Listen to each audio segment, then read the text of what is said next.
Welcome to तत्सत astrology. नीच भंग राजयोग। नीच भंग राजयोग जैसे हमें नाम से ही समझ आ रहा है, किसी भी प्लैनेट की डेबिलिटेशन अगर कैंसिल होती है तो उसको हम कहते हैं नीच भंग। और नीच भंग होता है तो क्रिएट होता है एक राजयोग। राजयोग क्यों क्रिएट होता है? क्योंकि डेबिलिटेटेड प्लैनेट, नीच के प्लैनेट को हम कंसिडर करते हैं इनहेरिटेड वीकनेस। इनमें एक वीकनेस होती है चीजों से फाइट करने के लिए। लेकिन अगर कुछ रूल्स के कारण इनका ये डेबिलिटेशन कैंसिल हो जाए, अभी कैंसिल करने के लिए कोई प्लैनेट तो सपोर्ट करेगा, तभी उसको सपोर्ट मिलेगा। अगर एक अच्छा सपोर्ट मिल जाए इस नीच के प्लैनेट को और ये कैंसिल हो जाए तो ये एक नेगेटिव फैक्टर जो है ये कन्वर्ट हो जाता है एक पॉजिटिव योग में। जैसे हम फर्स्ट रूल देखते हैं इसकी कैंसिलेशन का। इस हॉरोस्कोप में जुपिटर डेबिलिटेट हो रहा है। किस राशि में होता है जुपिटर? 10th राशि, जिसका लॉर्ड है सैटर्न। तो अगर सैटर्न लग्न से या फिर मून राशि से केंद्र में प्लेस्ड हो, केंद्र मतलब 1, 4, 7, 10 पोजीशन फ्रॉम लग्न और मून। लग्न यहाँ पे ये है, यहां से सैटर्न इधर हो जाए, इधर हो जाए, इधर हो जाए या इधर हो जाए, या जहां भी मून प्लेस्ड है वहां से काउंट शुरू करेंगे तो 1, 4, 7, 10 में प्लेस्ड हो तो केंद्र में, क्योंकि इसका लॉर्ड केंद्र में आ गया तो लॉर्ड के पास स्ट्रेंथ हो गई, लॉर्ड के पास स्ट्रेंथ हुई तो ये डेबिलिटेशन का रिजल्ट कम हो गया, ये नीच भंग हो गया। सेकंड वो कहता है कि जो इसका लॉर्ड सैटर्न है, 10th राशि का लॉर्ड सैटर्न है, या तो वो जुपिटर के साथ कंजंक्ट कर ले या वो जुपिटर को एस्पेक्ट कर ले। अब कंजंक्ट करने के लिए तो हमने क्या करा, सैटर्न को यहीं पे प्लेस कर दिया जुपिटर के साथ। और अगर हमें एस्पेक्ट देना है तो सैटर्न यहां से अपना 10th aspect, 7th aspect, 3rd aspect कहां पे दे रहा है? जुपिटर के ऊपर। अब जुपिटर के ऊपर सैटर्न एस्पेक्ट देने से हो क्या रहा है? एक्चुअली हो ये रहा है कि सैटर्न अपने ही घर को एस्पेक्ट कर रहा है, अपनी ही राशि को एस्पेक्ट कर रहा है।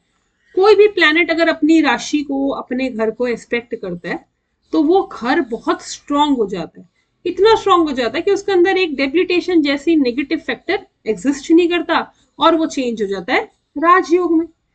तो कंजंक्शन ये aspect of Lord of debilitated planet. Third rule हम ये कहते हैं कि यहां तो हमने कर दिया इसको, जुपिटर जो कि डेबिलिटेटेड है उसके साथ एक एक्सॉल्टेड प्लैनेट बैठ जाए तो यहां पे कौन एक्सॉल्ट होता है? मार्स।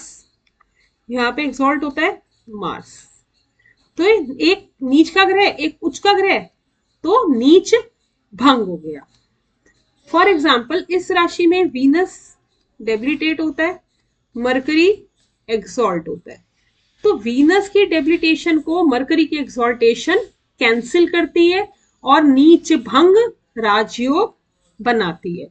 किसी भी हॉरोस्कोप में अगर एक ही हाउस में एक डेबिलिटेटेड प्लैनेट और एक एक्सॉल्टेड प्लैनेट बैठा हो तो आप समझ लो इसमें डेबिलिटेशन के रिजल्ट्स हमें कम मिलेंगे, क्योंकि ये कैंसिल हो रहा है और एक्सॉल्टेशन अच्छे से काम कर रहा है। लास्ट रूल कहता है कि दो डेबिलिटेटेड प्लैनेट्स एक दूसरे को एस्पेक्ट कर ले।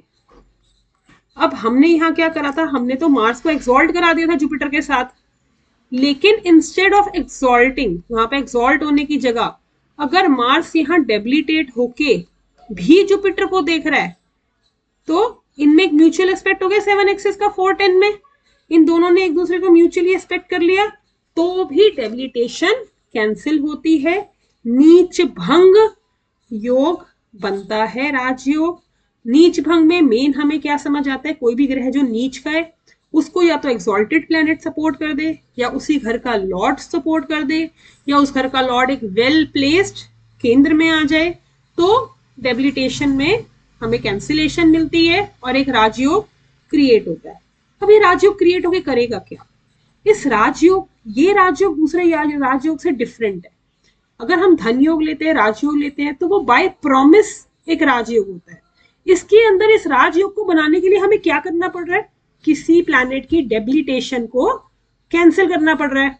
अब डेबिलिटेशन है तो मतलब लाइफ में चैलेंजेस हैं, लेकिन राजयोग क्या प्रॉमिस देता है कि कितने भी चैलेंजेस हो ये नेटिव उन चैलेंजेस से फाइट करेगा और अपनी लाइफ में राइज करेगा, लेकिन चैलेंजेस और थोड़ी सी प्रॉब्लम तो एक प्रॉमिस है, लेकिन उससे राइज भी एक प्रॉमिस है। तो एक्चुअली नीच भंग का मतलब होता है नीच एक टफ सिचुएशन से राइज करना और राजयोग तक जाना। सिर्फ ये हमें एक देख के कि एक नीच का और उच्च का ग्रह बैठा सब कुछ बहुत ही अच्छा होगा, ऐसा नहीं होगा। अच्छा होने से पहले कुछ चैलेंजेस फेस करने पड़ेंगे, कुछ सिचुएशंस को हैंडल करना पड़ेगा। Thank you.